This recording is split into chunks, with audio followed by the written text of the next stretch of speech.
Chosen one, pay attention. Nobody in that room expected what happened next.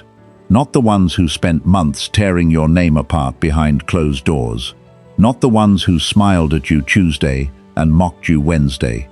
Not even the people who thought they had you figured out down to the last detail. They expected tears. They expected begging. They expected the version of you that shrinks, apologizes for existing, and quietly disappears so everyone else can go back to feeling comfortable. That is what they were counting on. That is what they built their whole plan around. And that is exactly why what actually happened hit them like a freight train with no brakes. Because you didn't beg. You didn't explain yourself for the 100th time. You didn't chase anyone down demanding an apology. You did something so much colder, so much sharper, so much more devastating than anything they prepared for. You let it unfold, slowly, precisely, without raising your voice once. And now the same people who laughed about you in group chats are sitting in silence, staring at their phones, watching their own story collapse in real time, wondering how the quiet one they underestimated became the reason their whole world is on fire. This is not a story about yelling. This is not a story about petty paybacks or dramatic confrontations in parking lots. This is something else entirely. This is the kind of reversal that doesn't need witnesses to be brutal. It just needs time. And time, chosen one, was the one thing they never thought to fear. While they were busy congratulating themselves on getting away with it, the clock was already working against them. Every lie they told was a debt. Every person they hurt was a receipt. And receipts, once they start piling up, they don't ask for permission before they come due.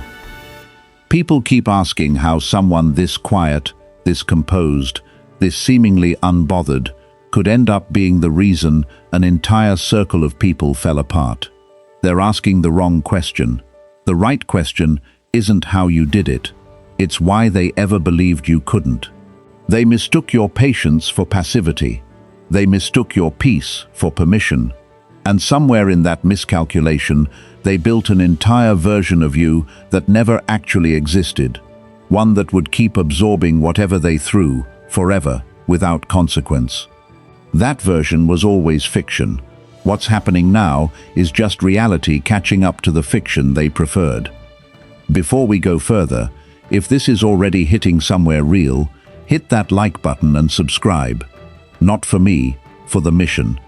Every one of you who does that is another signal sent into the algorithm that says this story matters, that this message needs to keep reaching the people who are still sitting in silence, wondering if their turn is coming. Because it is. Now let's get into exactly how brutal this got, and why nobody, not even you, fully understood how far it would go. Number 1. The revenge that never needed your permission to begin. Here's the part they still don't understand, even now, even after everything unraveled in front of their own eyes. You never planned this. You never sat in a room somewhere plotting their downfall hour by hour. You didn't need to. Because real consequence doesn't work like a movie script where the wronged party stands in the rain, delivering a monologue before burning it all down. Real consequence is quieter than that. It moves through cause and effect, through pattern and pressure, through the simple, unglamorous fact that people who build their lives on lies eventually run out of places to hide them. You just stopped participating. That was the whole move. You stopped explaining, stopped defending, stopped performing your innocence for people who had already decided not to believe you no matter what you said. And in that silence, something happened that they never predicted.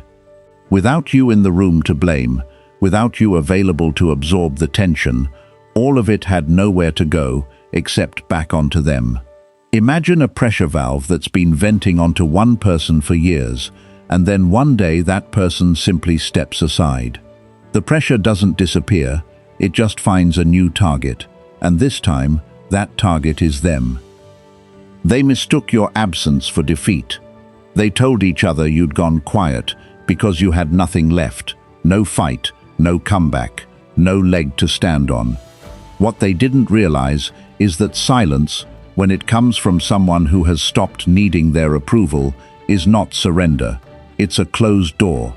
And closed doors have a way of making people panic, because suddenly they can't read the room anymore. They can't predict your next move because you stopped making moves for their benefit entirely. Think of it like pulling a single card from the bottom of a tower everyone assumed was stable. Nothing collapses instantly. There's a pause, a wobble, a moment where it looks like maybe it will hold. And then, piece by piece, the whole structure they built on your compliance starts to shift, crack, and finally come down. Not because you pushed it, but because it was never actually stable to begin with. You just stopped being the thing propping it up. This is why what's happening to them right now feels so unbearable. There's no villain to point at, no single dramatic moment to blame, just the slow, undeniable math of consequences finally landing. They ask each other, how did this happen so fast? It didn't happen fast. It happened the moment you decided their approval was no longer worth performing for.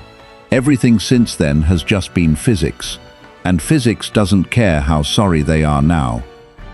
Ask yourself honestly, chosen one, how many times did you rehearse the version of events you'd give if anyone ever asked?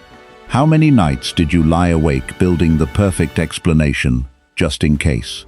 None of that was wasted, but notice something important. You never actually had to deliver it. The moment never came where you needed to defend yourself, because the truth stopped requiring your defense the second you stopped supplying the material they needed to keep twisting it. That's not an accident. That's what happens when you stop handing someone the rope they've been using against you. Number 2, the silence they mistook for surrender, and why it was actually the trigger. Let's talk about what silence really does to people who are used to controlling a narrative. For people who thrive on managing perception, on shaping how a room sees them, silence from the one person they wronged is the single most disorienting thing that can happen. They expect a reaction, because reactions are something they know how to manage. They can spin a reaction. They can twist your anger into, look how unstable they are. They can turn your tears into, see, I told you they were dramatic. What they cannot spin is nothing at all. You gave them nothing. No fight to distort, no outburst to screenshot, no messy moment to hold up as proof they were right about you all along. And in that vacuum, something started happening that had nothing to do with you and everything to do with them. People started asking questions, not because you asked them to, because absence creates curiosity, and curiosity, once it starts digging, rarely stops at the surface. Why haven't they said anything? Turned into, wait, what actually happened? Which turned into people quietly going back through old conversations, old messages, old moments they'd brushed past the first time. Picture a lake that looks perfectly calm on the surface, while something enormous moves beneath it. That was your silence. Still on top, seismic underneath. They kept waiting for the surface to break, for you to finally crack and give them the scene they needed to justify everything they'd done. It never came. And the longer it didn't come, the more that stillness started to look like something else entirely. Not weakness, not defeat, confidence. And confidence from someone they'd spent months trying to convince the world was falling apart is the kind of detail people notice. Here's the part that really got them. Silence doesn't just protect you from being misquoted or twisted. It removes their access to your reactions as raw material. Every time you used to respond, defend, explain, you were unknowingly handing them footage for their movie. The second you stopped, that supply dried up completely. They had built an entire narrative around your emotional responses, and without new material, that narrative started running on fumes, repeating itself, sounding thinner and less convincing every time they told it. That's when the questions turned sharper. That's when the people who used to nod along started exchanging glances instead. That's when the story that once felt airtight started developing holes nobody could patch fast enough. You didn't do any of that on purpose in the dramatic, calculated way they imagine now when they try to make sense of it. You just stopped feeding a fire that was never yours to keep burning. And a fire with no fuel does exactly what fires without fuel always do. It burns out, and it takes down whoever was standing too close. There's a specific kind of person who cannot function without an audience reacting to them, and that dependency, once you understand it, explains almost everything about what happened next. Without your reaction to perform against, they had nowhere to direct their energy except inward. And inward is exactly where scrutiny is hardest for people who've spent years managing how they look to everyone else. You didn't take anything from them. You simply stopped supplying the one thing their entire performance depended on. And performances without an audience have a way of exposing exactly how thin the script always was. Number 3. The receipts you never had to show because the truth showed itself. There's a specific kind of panic that sets in when someone realizes the proof against them was never in your hands to begin with. It was in theirs the entire time, written in every message they sent, every person they told a slightly different version of events, every small inconsistency they never thought anyone would bother lining up side by side. You didn't need a folder of screenshots. You didn't need to build a case. You just needed patience. And the simple fact that liars, given enough time, always eventually contradict themselves. Think about how exhausting it is to maintain a lie across dozens of conversations, months, sometimes years. One version for this person, a softer version for that one, a completely different framing for the people who might actually push back. For a while, that juggling act works, because most people don't compare notes. But all it takes is two people who trusted the same liar finally sitting down and talking to each other, and the entire structure falls apart in minutes. That conversation was never something you had to orchestrate. It was inevitable the moment enough people started asking the same quiet question: does this actually add up? Imagine someone building a house of cards in a room with the windows cracked open, convinced the air is still. They don't feel the draft building, they don't notice the corner card trembling, and then one ordinary afternoon, without warning, the whole thing folds in on itself, and they're left standing there, asking what happened, when the answer was always the same draft that had been moving through the room the entire time. This is what makes it feel brutal to them, even though nothing about it was engineered by you. It feels personal, because it's inescapable. There's no one to argue with, no single accuser to discredit, no villain in the story they can point to and say, this is all their fault. Just their own words, spoken in different rooms to different people, finally landing next to each other for the first time. And words, once they're compared, don't lie the way people do. You didn't need to prove anything. You needed the truth to stop being managed. And the moment you stepped back from managing it for them, out of exhaustion, out of self-protection, out of simply refusing to carry their narrative anymore, the truth did what it always does when nobody's holding it down. It surfaced. Slowly at first, then all at once. And now they're left trying to explain contradictions they created themselves to people who are no longer inclined to give them the benefit of the doubt. Notice too that none of the people comparing notes were doing it as a favor to you. They weren't building a case on your behalf. They were simply protecting themselves from being the next person fed a version of events that didn't hold up. That's the quiet part nobody talks about. Liars don't just risk exposure from the person they lied about. They risk it from everyone else they've ever lied to, because sooner or later, those people talk to each other too, and none of them owed you anything to start that conversation. They just wanted to know what was actually true. Number 4. The moment your calm stopped looking like weakness and started looking like a warning. There's a specific shift that happens in a room when someone realizes the person they've been underestimating isn't actually rattled. You've felt it. That flicker in someone's eyes when they expected you to flinch and you simply didn't. Early on, they read your calm as proof they were winning. If you're not reacting, you must not have anything to react with, right? That was the story they told themselves, because it was convenient and because it let them keep going without examining what they were actually doing. But calm sustained over time stops looking like an absence of ammunition and starts looking like something far more unsettling: control. People who are actually losing tend to show it eventually. They crack under the strain of pretending everything's fine. You never cracked, not because nothing hurt, but because you'd already decided their reaction to your pain wasn't going to be the thing that defined this chapter of your life. And that decision, quiet as it was, changed the entire temperature of the situation.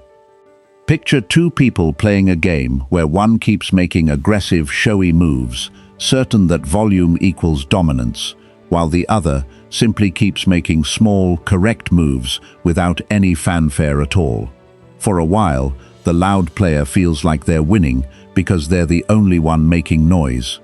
Then, somewhere around the middle of the board, they look up and realize the quiet player has been building a position the entire time, one they can no longer escape. That's what your calm was doing, while they mistook it for surrender. Somewhere along the way, the people around them started noticing the contrast too. Loud accusations followed by nothing but composed silence in return don't read as guilt, they read as restraint.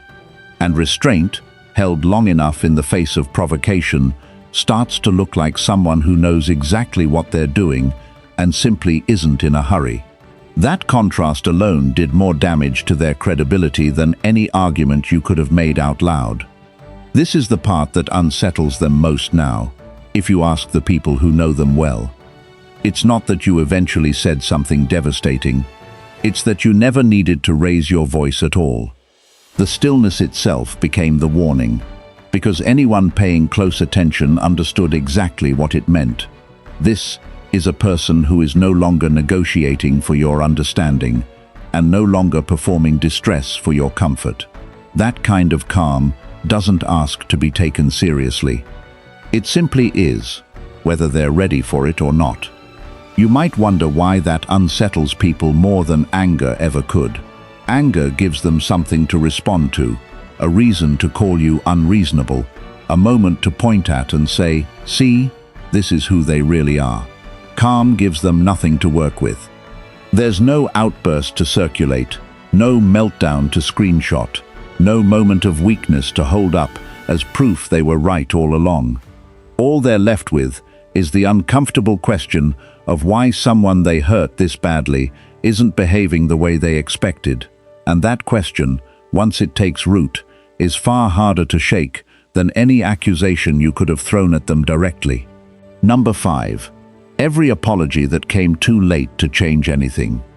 There's a particular kind of apology that shows up only once consequences are already visible, and everyone in the room can tell the difference between remorse and damage control. You've probably already received one of these. The message that starts with, "I never meant for things to get this bad," or "I feel like there's been a misunderstanding," instead of anything resembling actual accountability. These apologies aren't for you. They never were. They're an attempt to get ahead of a story that's already writing itself without their input. A last effort to control something that stopped being theirs, to control the moment they lost your trust. Notice the timing. Nobody sends that message while things are going well for them. Nobody reaches out to make peace while they're still winning. The apology only appears once the room has shifted, once other people have started asking questions, once the version of events they built has begun collapsing under its own contradictions. That timing tells you everything you need to know about what the apology is actually for. It isn't remorse arriving late, it's strategy arriving desperate. Imagine someone who spent months letting a house catch fire, standing outside admiring the flames, and then the second the fire department shows up, they start shouting about how they always cared about the house. Nobody watching believes that performance, least of all the people who watched them light the first match. That's what a late apology looks like to everyone standing close enough to have seen the whole thing unfold. You don't owe anyone a response to an apology built on timing instead of truth. You're allowed to notice that it arrived exactly when it became useful to them, and not a moment before. You're allowed to recognize the difference between someone who's sorry for what they did and someone who's sorry they got caught doing it. And you're allowed to treat those two things completely differently, because they are not the same, no matter how similar the words sound on the surface. This is part of what makes the reversal feel so complete to the people watching from outside. They watched the silence. They watched the truth surface on its own. And now they're watching the apology land flat, because everyone in that room already knows what it actually is. Not remorse. Relief that maybe, if they say the right thing now, they can still salvage something from a story that's already been told without them. You're also allowed to notice what the apology leaves out. Real accountability names the thing plainly. It doesn't hide behind, "if I hurt you," or "for whatever happened between us." Language built to sound gracious, while admitting nothing specific at all. That vagueness isn't an accident either. Naming the exact thing they did would mean confronting it directly, and people who are managing damage instead of feeling remorse will almost always choose the version of sorry that keeps the details blurry, because blurry details are so much easier to walk back later if they need to. Number 6. The people who switched sides overnight and why it changed nothing for them. You've probably noticed them by now, the ones who said absolutely nothing while you were being torn apart, who watched from a safe distance and called it staying neutral, and who are now suddenly liking your posts and mentioning how they always had a feeling something was off. It's remarkable how quickly loyalty appears once it becomes safe. It's even more remarkable how completely absent it was when it actually would have cost them something. Here's what's important to understand about that shift. It has nothing to do with growth and everything to do with self-preservation. When the spotlight moved close enough to make silence look like complicity, they didn't suddenly develop a conscience. They developed a fear of being associated with the losing side. That's not loyalty. That's timing, dressed up as principle, and the difference matters because one of those things deserves your trust and the other one has already told you exactly how far it's willing to go when things actually get difficult. Picture a group of people standing near someone who's being pelted with rocks, none of them stepping in, all of them looking away and calling it neutrality. Then someone with real influence walks over and asks who's responsible, and suddenly the same people who never moved are holding out their hands, insisting they were trying to help the whole time. Nobody who actually watched it happen is fooled by that performance, and neither should you be. You're allowed to notice who stayed and who disappeared. You're allowed to remember who reached out during the hardest part and who only resurfaced once it became socially convenient. That memory isn't bitterness, it's information. And information like that is exactly what protects you from handing your trust back to people who've already shown you they'll hand you over the second it costs them anything. The brutal part for them is watching you not need their comeback story. You've already built whatever you needed to build without their support, and their sudden reappearance doesn't fill a gap, because there was no gap left for them to fill. That's the real consequence they didn't see coming. Not rejection, not confrontation, just quiet irrelevance, watching from the outside as life moves forward without requiring their approval or their apology to keep going. There's a particular sting in that kind of ending, sharper in some ways than an argument would have been. An argument at least acknowledges that someone still matters enough to fight with. Irrelevance doesn't offer even that.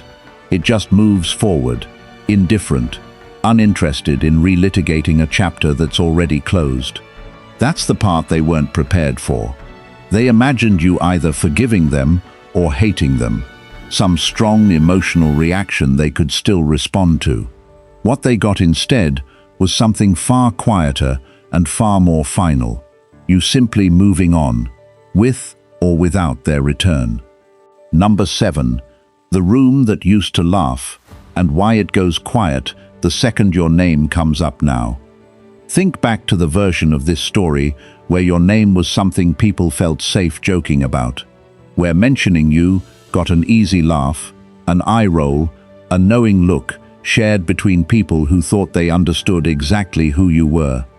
That room doesn't exist anymore, and the people who used to fill it with that particular kind of noise have gone very, very quiet. It's a strange thing, watching a joke stop landing. At first, they probably tried it anyway, out of habit, testing whether the old dynamic still worked. And it didn't, because the context around your name had shifted so completely that the joke didn't sound clever anymore. It sounded cruel, or worse, it sounded like something that might come back on the person telling it. Nobody wants to be remembered as the one who kept laughing after the story changed. Imagine a comedian who's been telling the same bit for years, always getting a reaction, and one night the room simply doesn't respond the way it used to. No boos, no confrontation, just silence. The kind that tells you something in the air has changed, even if nobody says it out loud. That's what happened to every conversation that used to include your name as the punchline. The material didn't change, the room did. That shift didn't happen because you demanded it. It happened because enough people quietly re-evaluated what they'd been part of. And once that re-evaluation starts, it doesn't reverse easily. People don't like feeling implicated in something they're only now understanding the full shape of. And the fastest way to distance themselves from that discomfort is to simply stop participating in it, silently, without ever having to admit out loud that they were wrong. That silence in rooms you're not even in anymore is one of the most brutal parts of this whole reversal, because it means the damage isn't something you're doing. It's something happening on its own, in spaces you'll never see, among people you may never speak to again. The story is finishing itself without your involvement, and there's a particular kind of finality in that, the kind that doesn't need a final confrontation to feel complete. Some of them will try to rewrite it, of course. There will be versions floating around where the silence gets reframed as, "We all just grew apart," or "Things got complicated," language soft enough to avoid saying what actually happened. Let them have that version, if it helps them sleep. It doesn't change what the people closest to the situation already know, and it doesn't undo the very specific, very real moment when the laughter stopped and nobody in that room could quite explain why, even to themselves. Number 8. Why precision, not volume, is what actually took them down. People confuse brutal with loud. They imagine devastating consequences arriving with shouting, dramatic confrontations, public call-outs delivered with maximum theater. That's not what happened here, and that's exactly why it hit as hard as it did. What actually took them apart wasn't noise. It was precision, the same kind of precision a surgeon uses instead of a sledgehammer. Exact, unhurried, and impossible to argue with once it's done. Loud reactions can be dismissed. They can be framed as overreactions, as drama, as proof that the person reacting is unstable. Precision cannot be dismissed the same way, because there's nothing messy to point at. A calm statement of fact, delivered once, without embellishment, is far harder to discredit than an emotional outburst, no matter how justified that outburst might be.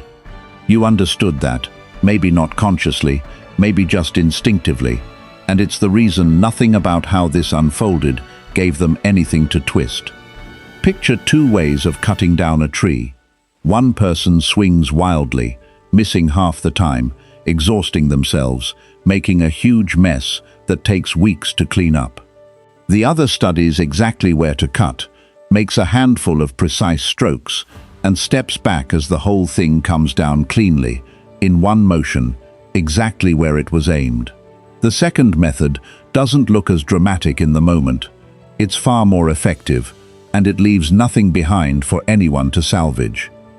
That's the version of this that actually happened.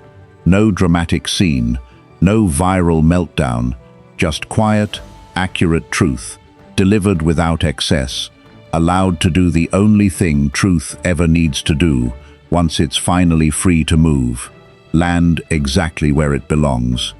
And once it landed, there was nothing left to argue, because arguing with precision requires finding the flaw in it, and there wasn't one to find. This is why brutal is the right word for what happened, even though nothing about it was cruel. Brutal doesn't require volume, it requires accuracy, patience, and the refusal to let anger blur the aim.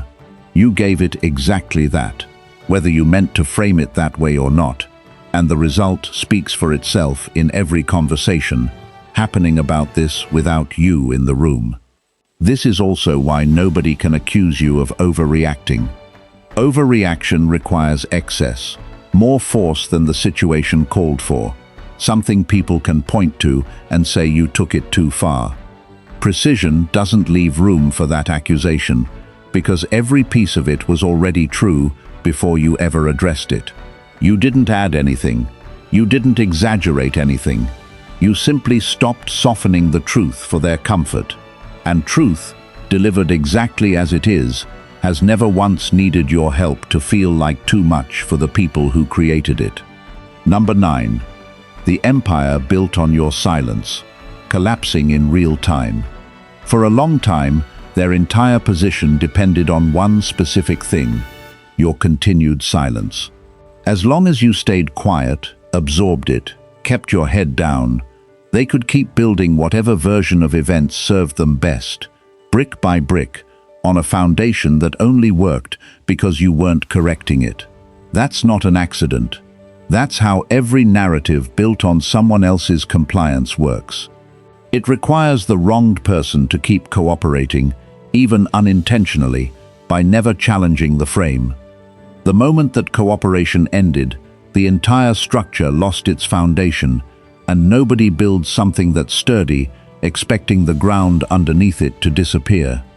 They kept adding to the story, kept reinforcing it, kept recruiting more people into believing it, completely unaware that the whole thing was standing on something that had already quietly walked away. That's the part that must feel the most disorienting now, watching something they spent so long constructing come apart, not from an external attack, but from the simple absence of the compliance it always depended on.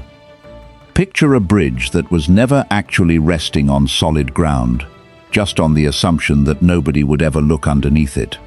For years, people cross it without a second thought, trusting that if it's still standing, it must be sound. Then one day, someone finally checks the foundation, and everyone who crossed that bridge has to reckon with exactly how much they trusted something that was never built to hold real weight in the first place. That's what's happening to them right now, in slow motion, in front of everyone who once stood on that bridge with them. Every person who repeated their version of events, every person who nodded along, is now quietly recalculating how much of what they believed was actually true, and that recalculation is happening whether or not you ever say another word about any of it. This is the part that makes it feel so complete. You didn't have to tear the structure down yourself. You just had to stop holding it up, and gravity did exactly what gravity always does to things that were never actually stable to begin with. That's not revenge in the way they imagined it. It's something far more permanent, because it can't be argued with, apologized away, or spun into a different story.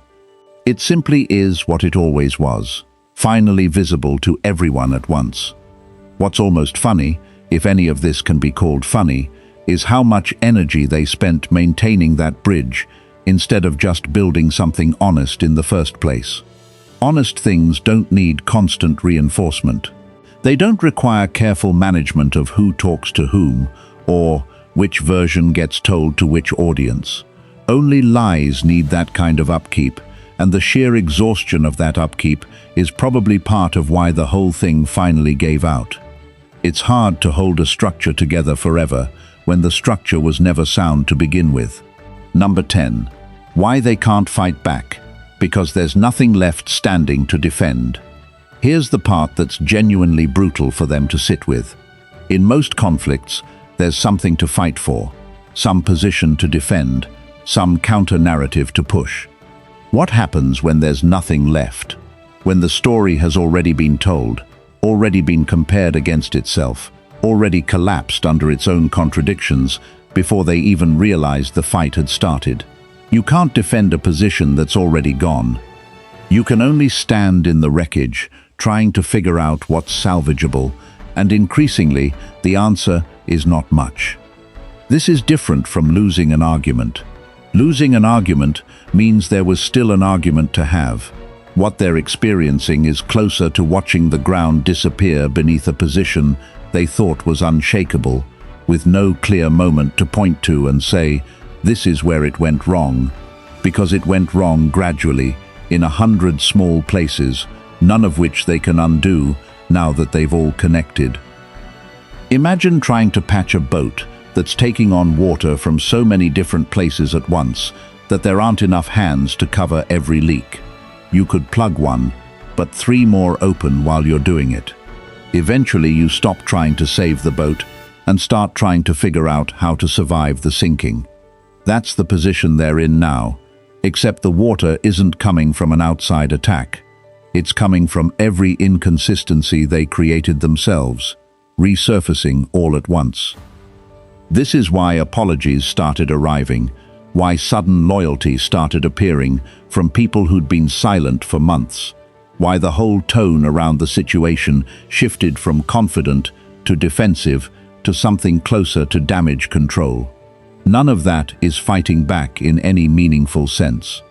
It's triage, an attempt to salvage whatever relationships and reputation they can from a situation that's already been decided by the facts, not by you. You never had to land a final blow because there was no single moment where this ended. It's ending continuously, in every conversation happening without you, in every person quietly reconsidering what they believed, in every space where your name used to be a punchline and now sits in uncomfortable silence instead. That kind of ending doesn't need a dramatic final scene. It just needs time, and time has already done more damage than any confrontation ever could. There's something almost merciful about this kind of ending, even though it doesn't feel merciful to the people living through it. A single confrontation, however brutal, eventually ends. This doesn't. It keeps arriving in small doses, a comment here, a raised eyebrow there, a conversation that goes quiet the moment they walk into it. That drip-feed version of consequence tends to outlast the dramatic kind by months, sometimes years, because there's no single event to move on from. There's just a slow, permanent recalibration of how they're seen, one that resets itself every time someone new hears the story for the first time. Number 11. The reckoning they convinced themselves would never come. For a long time, they operated like people who genuinely believed there would be no consequences, and in fairness, for a while, they were right. Nothing happened. You stayed quiet. Life moved forward. That absence of immediate consequence taught them exactly the wrong lesson, that they could keep doing this indefinitely, that your restraint was permission, that the story they were telling would simply become the accepted version of events by default, because nobody was correcting it out loud. That's the mistake almost everyone in their position makes. They confuse delay with absence. They assume that because something hasn't happened yet, it isn't coming at all, without considering that some consequences take longer to arrive precisely because they're more thorough when they do. Quick consequences tend to be shallow, resolved fast, forgotten faster. Slow consequences, the kind that build across months while nobody's watching closely, tend to be far more complete because they've had time to gather every piece of evidence instead of relying on a single dramatic moment. Picture someone standing on a shoreline, watching the tide pull back further than usual, mistaking that retreat for safety, for more room to build, more time to enjoy the exposed sand. They don't understand what that retreat actually means until the water returns all at once, reclaiming everything they thought they'd gained in the meantime. That withdrawal wasn't the ocean leaving, it was the ocean gathering itself. That's what your silence was actually doing this entire time, even if neither of you understood it that way while it was happening. It wasn't retreat, it was gathering. And now that the tide has come back in, it's reclaiming every inch of ground they thought they'd secured, all at once, with a completeness that a quicker, angrier response could never have achieved. They had months to prepare for this. They spent that time celebrating instead, and that miscalculation is now part of the story too. There's nothing satisfying about watching someone realize this too late to change it.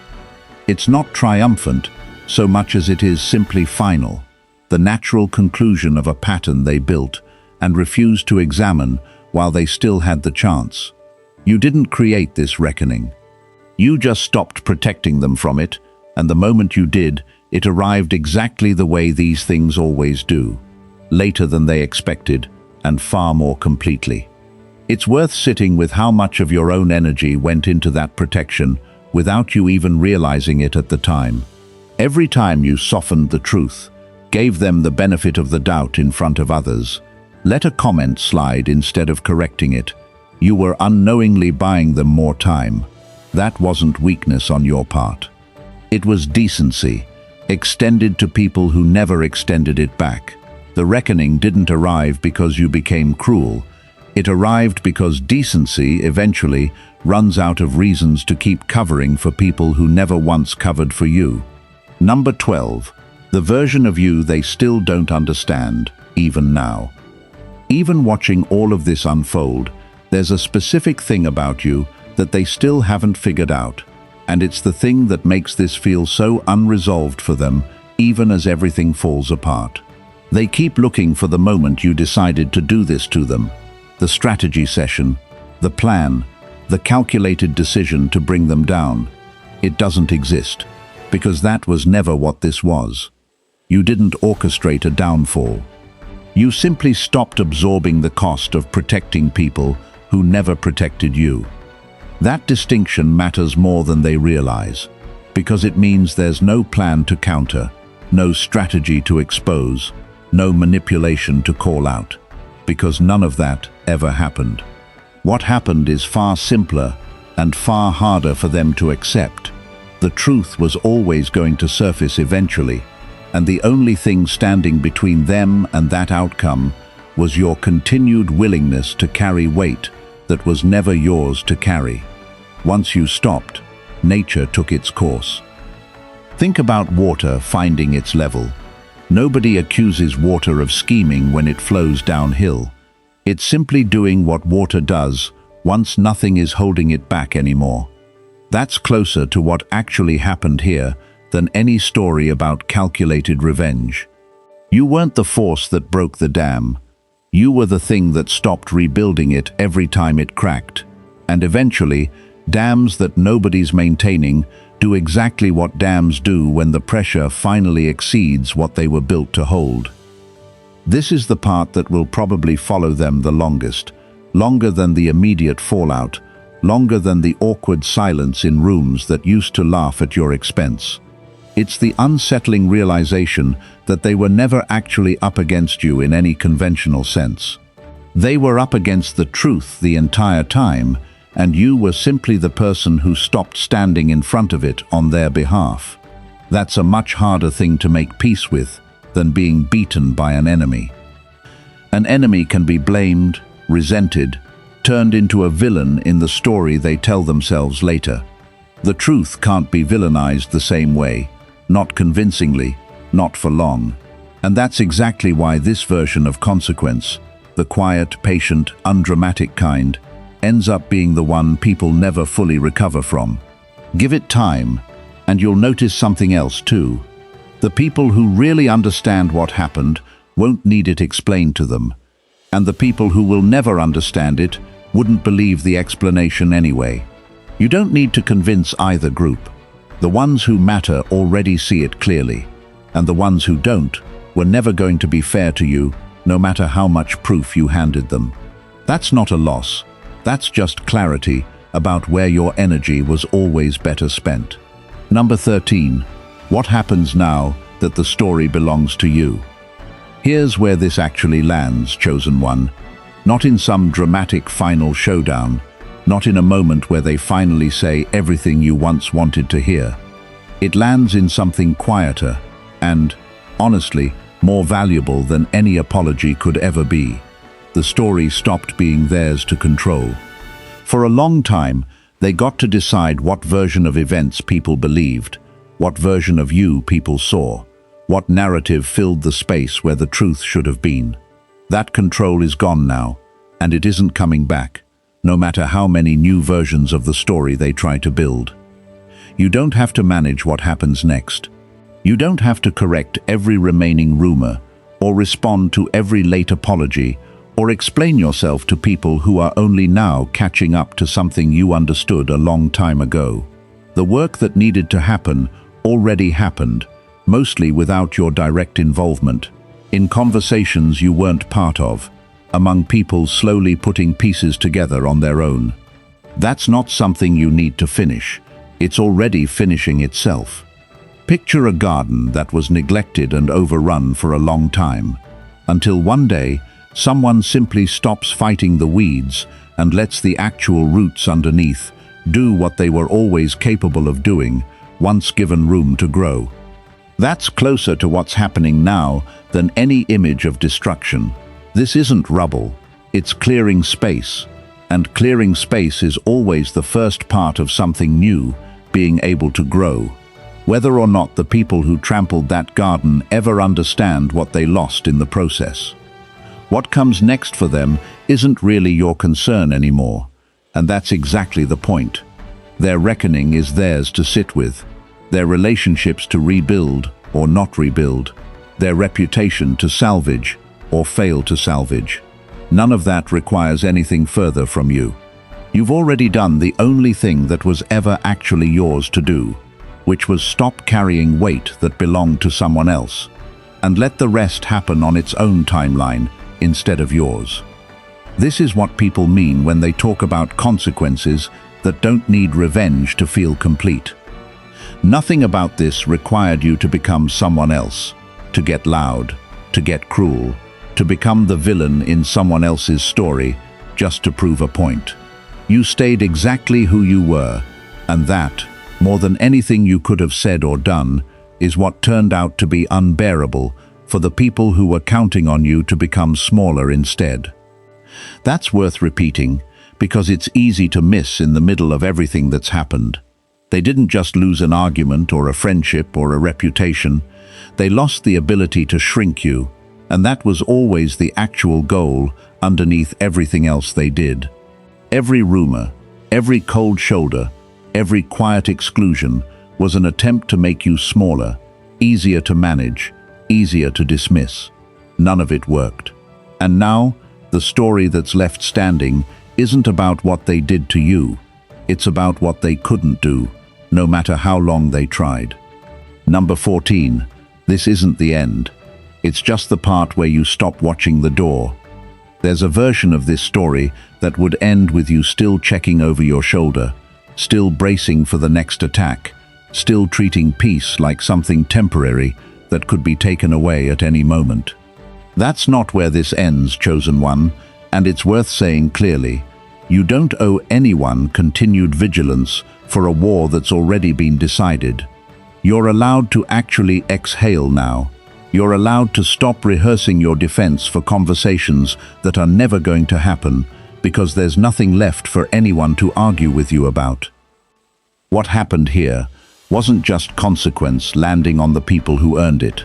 It was proof of something about you that no amount of lying, isolating, or mocking was ever able to change. You didn't need to become cruel to survive this. You didn't need to abandon who you are to come out the other side intact. That matters more than any of the fallout they're currently dealing with, because reputations can be rebuilt and rumors eventually fade. But the kind of steadiness you showed through all of this, that's not something anyone can take from you again, no matter what they try next. Imagine someone who spent a storm standing perfectly still while everything around them was uprooted, not because they were frozen, but because they trusted their own footing more than they feared the wind. When the storm passes, that person doesn't need to check whether they're still standing. They already know that's where you are right now, even if it doesn't fully feel like it yet.